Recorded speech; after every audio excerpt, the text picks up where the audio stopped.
And starting. Hi, everyone. I just want to thank you all for your patience.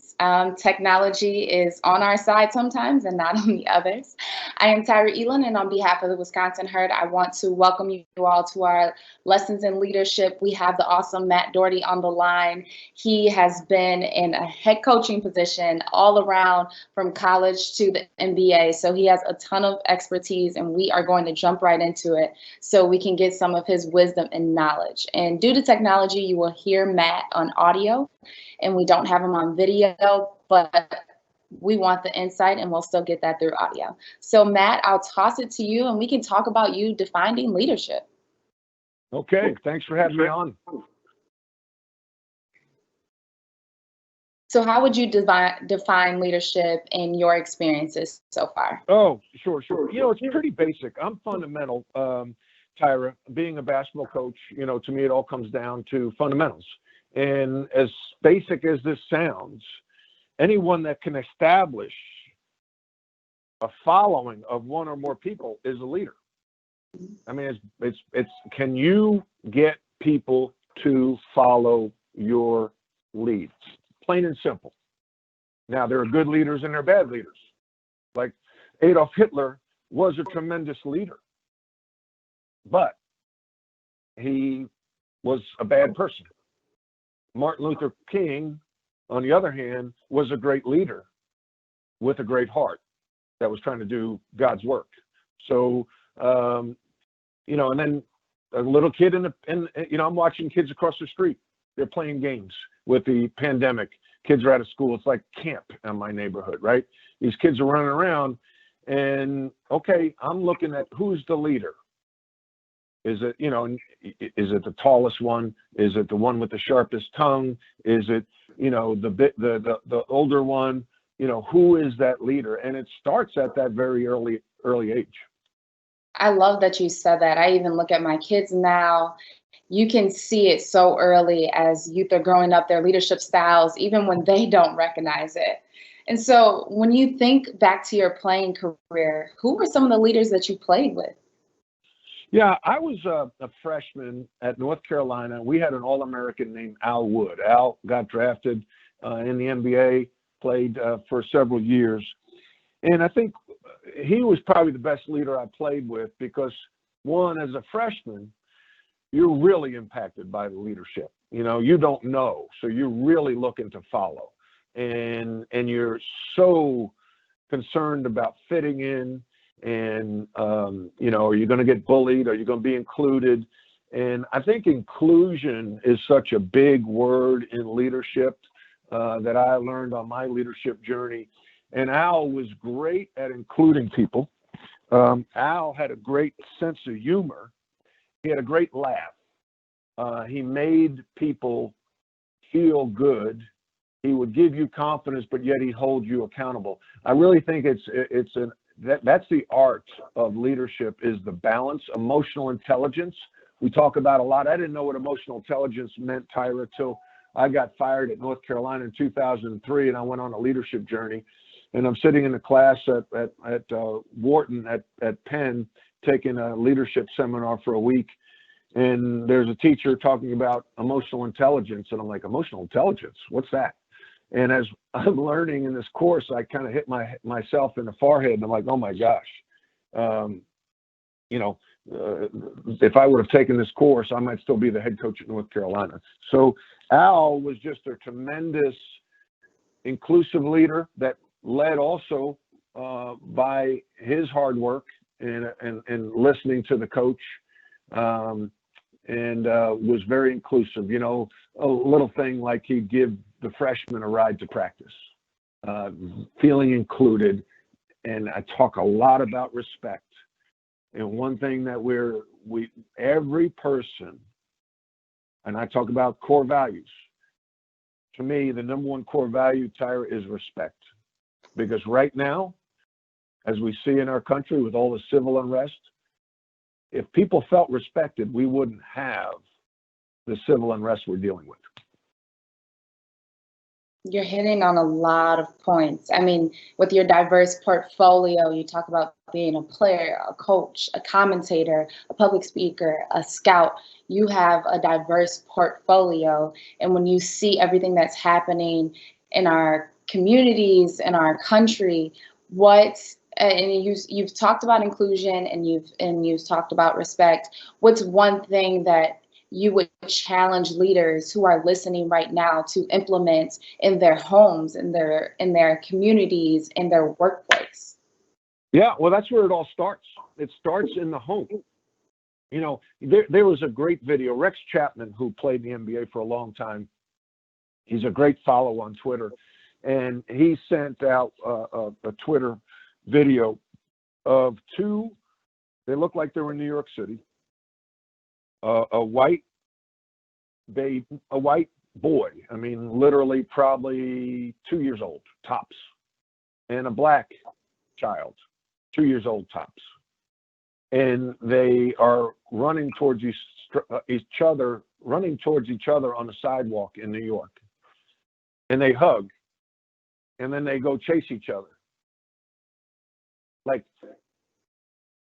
prejudice, racism is taught. It's a learned behavior. That's evidence. That's proof right there.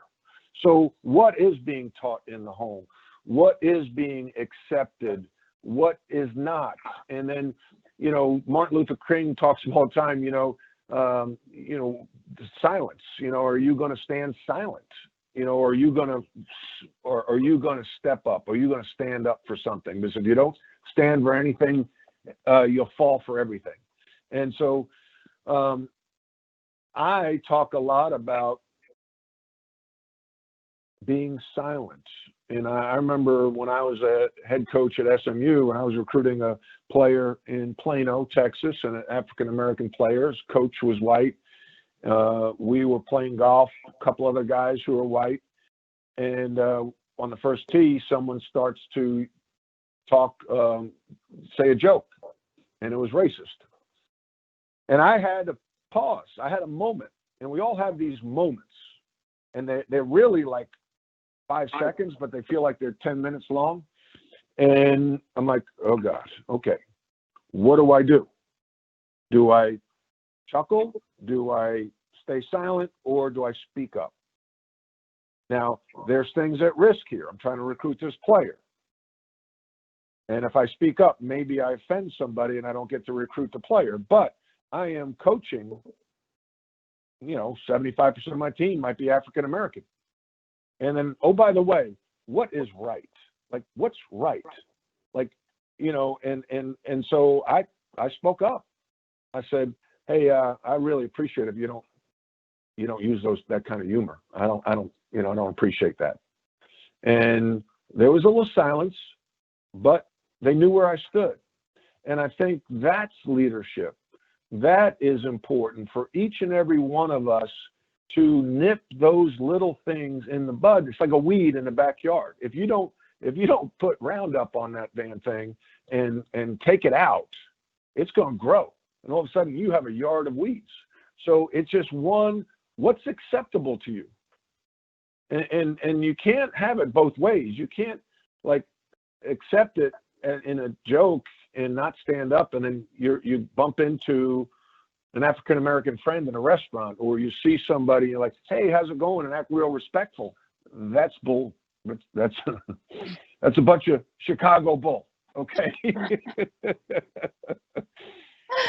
I loved how you summed that up, and I did see that video, and it was very powerful. And those were great leadership points as we look at the state of our community, our country, our world, as we're having these difficult conversations. So I'm glad that naturally fit into our conversation, but it also leads into, I think it's a huge point for people who are young in their career. You have this diverse portfolio. How did you know when it was time to step into your next leadership role with still respecting the growth that you had at the current role and then looking forward to growth more in your current? Well, you're being kind, Tyra. I love you because you were saying I have a diverse background. Now, most people would look at that and say, man, that guy couldn't keep a job. So I appreciate your positive spin. But when you're in the coaching business, you tend to get fired. There's very few Mike Krzyzewskis. There's very few Roy Williamses. There's very few, heck, even Phil Jackson got let go from the Bulls, right? Or his contract wasn't renewed. So you look at the coaches at, the Milwaukee. You had some great coaches. I remember back to Larry Costello and Jabbar and Oscar Robinson. Brian Winters is a good friend of mine. His jersey's in the rafters. But it's a very tough profession. So a lot of times change is forced upon you. Sometimes you're not forced. You don't initiate the change. So that forces you to grow. When you get uncomfortable, it forces you to grow. You have choices. Well, I can go left, I can go right. I can stay in bed, I can get out of bed. I could learn a new business, I can try to stick to the old business. I felt when I got let go as a coach at North Carolina and then again at SMU that there's really a lacking of leadership development in athletics. Here we are in an industry that does nothing but lead people as a coach, as an AD. You do nothing but lead large numbers of young people, and yet we're not formally taught on how to lead. It's asinine. As a coach, you know how to do a scouting report, you know how to recruit a player, you may know how to run a drill. And then if you work for a successful coach, you may get a head coaching job. And all of a sudden, as the head coach, you move up what a friend of mine, Jerry Bell, calls the success pyramid. So you go from where you just need to know the technical skill of being an assistant coach to now being the head coach, where you oversee an organization that might have up to 50 direct reports. You might have 250 indirect reports, let's say like former players. You have to manage up to an AD. You have to manage up to a president. You have to answer to ADs. You have to answer to the media. You're not trained in that. So you either sink or swim. And so those are the things that you need to learn. And the exciting thing, Tyra, is leadership is a learned behavior. A lot of people, including myself, think, oh, that guy's a born leader. Well, yeah, some guys are born on second base when it comes to leadership. But if you have to start at home plate, you take your cuts and you make your way around, and you can learn. And trust me, you can learn. It's a learned behavior. Yeah, I appreciate everything that you just said when you talk about that and teaching those, and also explaining to those who are watching that there are so many levels to a head coach just in itself. I think a lot of people see players, but they don't always understand the dynamics of the front office and the layers of reporting. Which leads me to my next question. When we talk about not only your children, but players who worked under you, what were some of those key attributes that you always drilled into your kids or your players that may have made them crazy, but you wanted them to benefit in the long run? Yeah. Well, I always like to control what you can control, right? I think that's all you can do as a person, as an athlete. You can control your attitude. You can control getting up on time. You control how you look. You can control, eye contact, handshakes, things like that. Some people are more talented. Some people have more mental capacity. Some people have more athletic capacity. But basically, be your best. And I think the biggest thing to me is respect. I go back to the respect thing. I have core values that I learned and instilled in my team. I think that every good organization has to be a value-driven organization, not a rules-driven organization. Because if you have good values, you don't have to worry about rules. And so, my values that I instill in my family and in my team are 4 things. All right: respect, trust, commitment, and attitude. And you can't have more than 4, because there's a reason why phone numbers are 3 and 4 digits long, because you can't remember more than 4 things.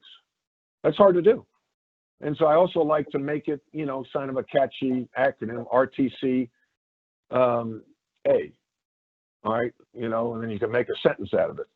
That's how I got through college, Tyra.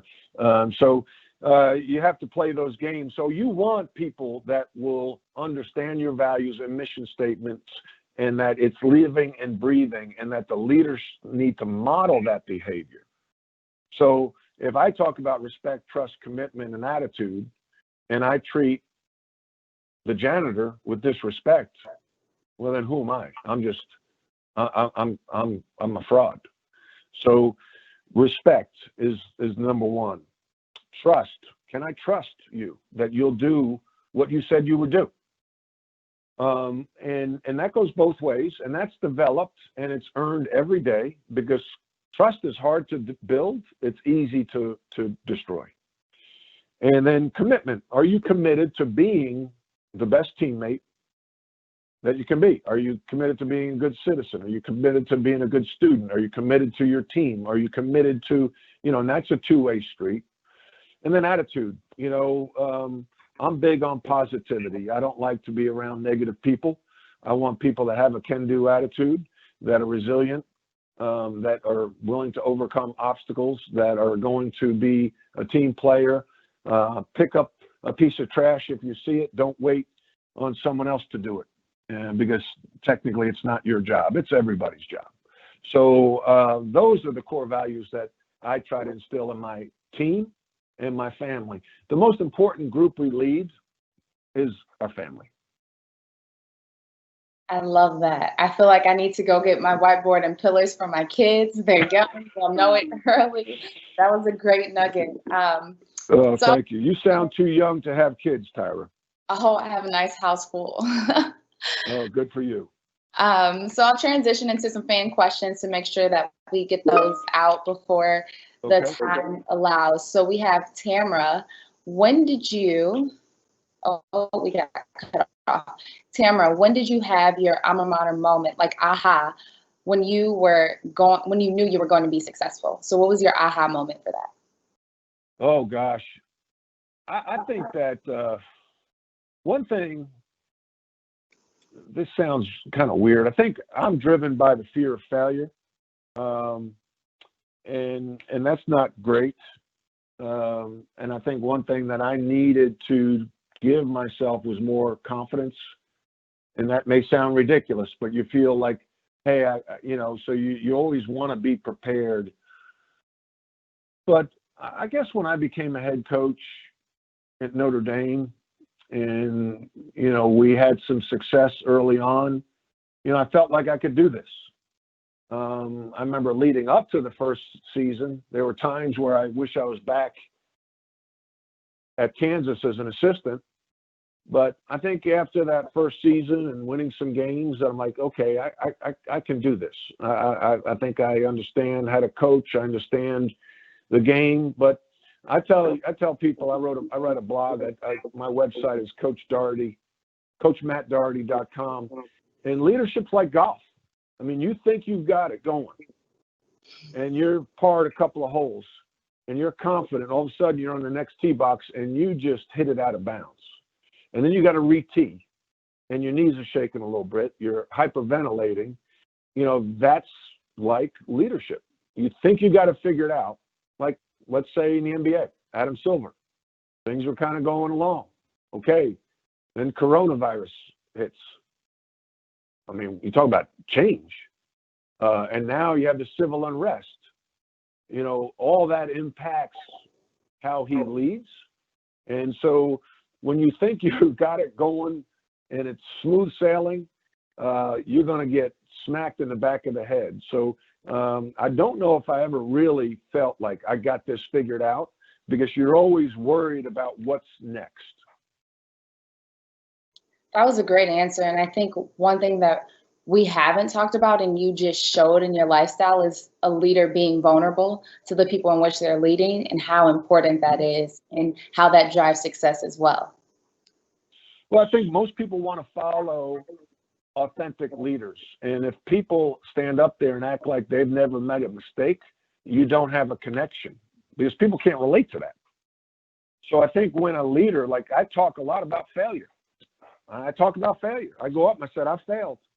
I show a chart it looks like the stock market. It goes up, up, up, and up. And it starts in year 1989 when I was an assistant coach at Davidson. Then I go to Kansas for 7 years. Then I'm the head coach at Notre Dame. Then I'm the national coach of the year at North Carolina in 2001. And then bam, it drops. And I don't put any information on that graph at first. I say, what does that look like? And most people say it looks like a market crash. And then I put up the next slide and I said, that's Matt Doherty's coaching career. My coaching career crashed. I was the head coach at North Carolina in 2001. I lost my job in 2003. And it was never the same after that.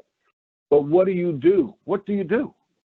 You know, you can cry, stay in the corner, or you can grow, learn and grow. And that's why the motto of my company, the Doherty Coaching Practice, is learn and grow, because that's exciting.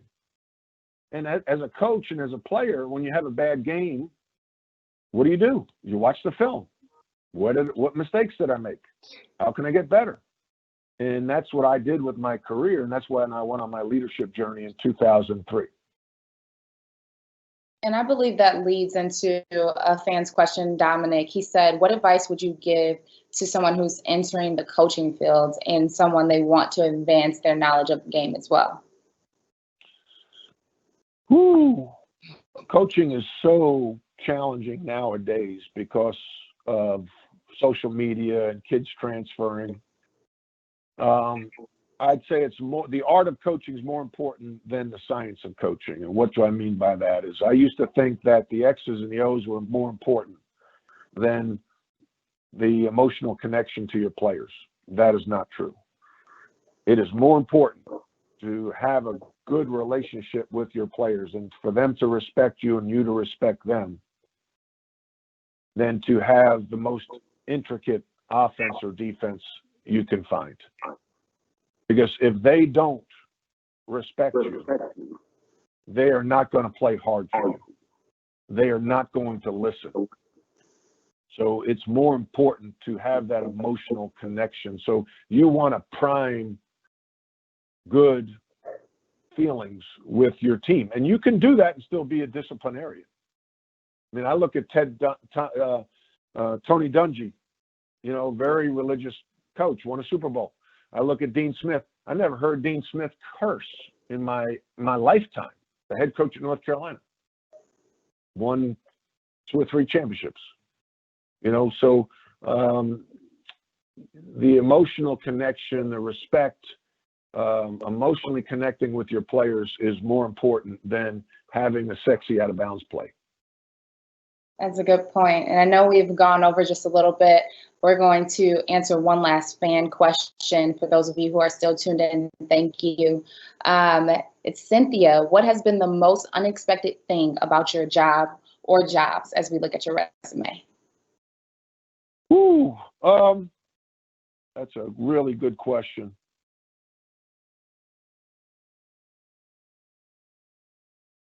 I think finding out who really has your back.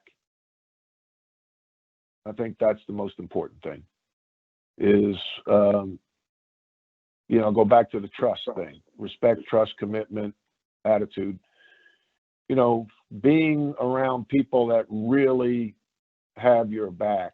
I think that's so important to hire people that will be loyal to you, around people that'll be loyal to you, create that loyalty by showing people the respect and connecting emotionally. I think that's probably the most important thing. And that most people, a lot of people sometimes don't tell you the truth. Because you know, I'm a big mind for the truth. Like, I want to know the truth. If you don't like me, tell me. And let's try to fix it. Maybe we can't fix it. But don't act like you like me and then talk behind my back. And I want to mind for the truth, because if you can get to the truth, if you want to manage the truth, otherwise the truth will manage you. And most leaders isolate themselves, create walls, bully people, don't create safe places for people to tell the truth. And then as a result, they're the last to know. And they're walking out of their office with a box of their personal belongings looking for another job. That was great. I was waiting and listening for more. These are such good nuggets to apply, and I'm so grateful. And the Wisconsin Herd, the staff and the fans are grateful that we were able to speak with you, Matt, and taking time. Technology didn't work, but we still got the wisdom that we came here for when we talk about leadership in the NBA and sports. Are there any last notes that you want to leave the fans who are viewing today with? No, I just think Martin Luther King, he I'm going to look up the quote. I did this in my blog the other day, and we're in such a tough time right now. Let me look at this. Yeah, people fail to get along because they fear each other. They fear each other because they don't know each other. They don't know each other. Sorry, I don't know what Siri's interrupting. How rude. They don't know each other because they have not communicated with each other. And I think that just because you look different than me and I look different than you, Abraham Lincoln said once, he said, I don't like that man. I must get to know him better. I think that's an awesome quote, right? Right. I don't like that man. I must get to know him better. As opposed to, I don't like that man, screw him, and I'm going to crush him on Twitter. No, let's get to know each other. Let's have real conversation. And now, if you're conservative, you're getting crushed. The liberals want people to be able to talk. They want to be able to have a voice. But if a conservative person wants to talk and it's opposing the liberals' stance, they get crushed. And I think that's where the respect comes in. Let's hear the voice. Let's hear the opposition. Let's welcome that. And don't get defensive and don't have your answer ready. Listen with the intent to learn. And then have a conversation. And oh, by the way, it's okay if we don't agree. We just have to be able to get along. That was great. Listen with the intent to learn. I think that's a great note to end on. Thank you to Matt for taking time out of your day to join us. Thank you to Cousin Subs, who has provided a link in your confirmation, a code in your confirmation link for you all to get a discount. They continue to support the leadership and lessons platform, and we are honored here at Wisconsin Herd to be a partner with them. Thank you all for taking time out of your day. Such a beautiful day here, at least in Wisconsin, so I hope it's beautiful wherever you're watching from. We hope that you all continue to stay safe, healthy, and continue to learn from each other, from resources, and reaching out to those that you haven't spoke to in a while, just to bond and have good communication. And so we thank you all and hope that you guys continue to have a great day. From the Wisconsin Herd to you, have a great one.